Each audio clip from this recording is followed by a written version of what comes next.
You don't know, you damn well should know. My name is Rag Reynolds and welcome back to Medium Rare. Today we are talking about the Jaclyn Hill lipstick situation. So for those of you who don't know, Jaclyn Hill is this big beauty YouTube creator and she recently launched her own brand of lipsticks. Now this is Jaclyn's first line of lipsticks, although she claims that in the past she once tried to get a brand out there, but when they went to mass production there were some issues and then they had to shut down the whole production, and then she had to move on and eventually get another lab and different chemists and whatever to put together the product. Now the reason I'm talking about these lipsticks is because when fans started receiving them, they were not quite what they were expecting. Fans were getting their mail, they were opening up their kits, excited to get their new lipsticks, they pulled off the top, and they were like, what the f is this? Fans all over the internet started posting images to social media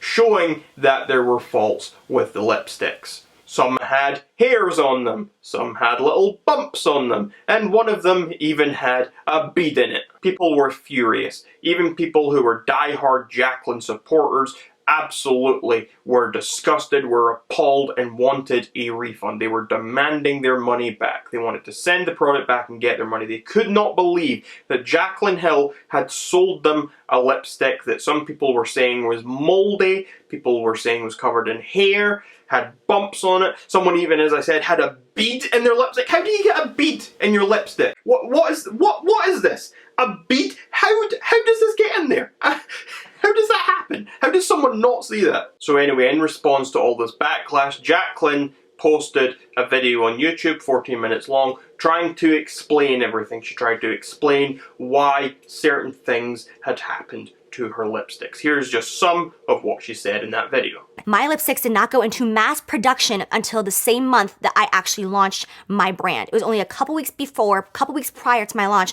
that we started actual mass production, but they are not expired. My lipsticks are not moldy. They are not hazardous. They are not contaminated. They are not unsafe for you in any way, shape, or form. Every single ingredient in my lipstick is new and it is FDA approved. What these black dots are actually oxygen bubbles, and they are being lifted to the surface when my lipstick bullet is being cooled off. That vat is not breaking down all of my raw materials because we produce so many lipsticks so quickly. Again, all the products in these vats are 100% FDA approved ingredients and totally good and safe for you to use. When I first heard the definition and the reason for these white fuzzies on some of these lipsticks, I 100% did not believe it. I got very upset and I was like, why are you lying to me? Why are you trying to treat me like I'm an idiot? This is ridiculous. Like, I need a better explanation. But after thorough investigation, we know what the actual issue is. And I know that a lot of you guys are gonna have a hard time believing this because I did as well. This is the truth. They decided to use white cotton gloves. They're like fluffy white gloves because they didn't want the standard gloves to put any smears on this component. Now for me, a lot of her explanation does sound pretty legit. I can believe a lot of what she's saying, and I think she seems quite sincere. Now I'm saying this as someone who really doesn't know very much about Jaclyn Hill, maybe someone who has paid more attention to her YouTube career or knows more about her might disagree with me, but me as an outsider looking in on this, I think she is being quite sincere. Although she never addressed the bead, and I would like to know how the bead ended up in there, because that one really does puzzle me. But for me, her explanation is kinda nada. Honestly, even though I believe she's being sincere, I believe she's probably telling the truth, I actually don't really care about her explanation. Because for me, this should never have happened in the first place. It doesn't matter what your explanation is, it doesn't matter if you didn't know, this just shouldn't have happened.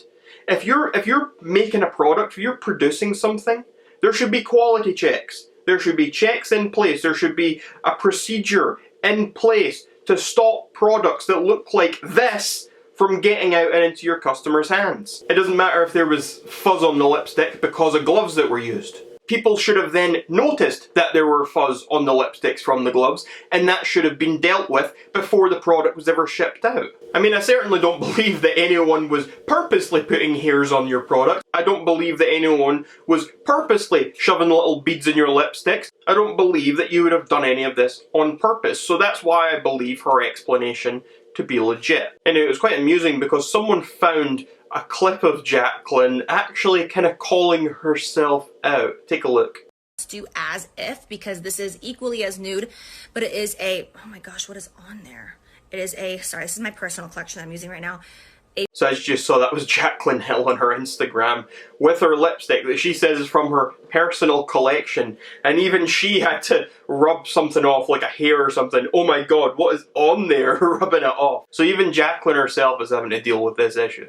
I would like to add, she has not addressed this video clip. And I know that the explanation for the glove thing was that it was during quality control when the gloves were used. As she says in this tweet, if any of you are receiving lipsticks like this, please know that it's not my hair. My factory used brand new white gloves to do quality control and they shed all over my product. We switched to rubber gloves 2 days ago and we'll make sure this never happens again.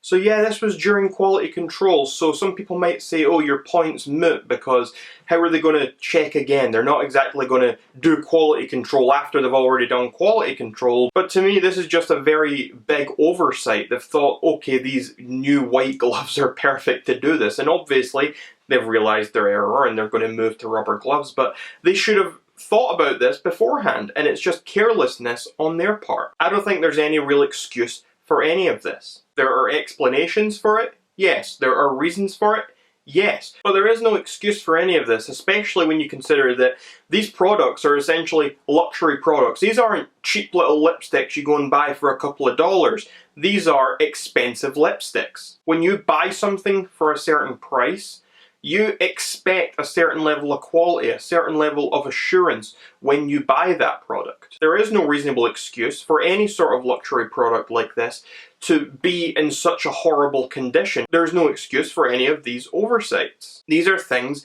that should have been thought about. These are things that should never have happened. Anyway, I'm going to stop talking about lipsticks now because that is certainly not my area of expertise. I'm certainly no makeup guru. The one time I had makeup on my face, I looked like that ugly stepsister from Shrek. Anyway, until next time, my name is Rag Reynolds, this was Medium Rare, and you're welcome, society. There is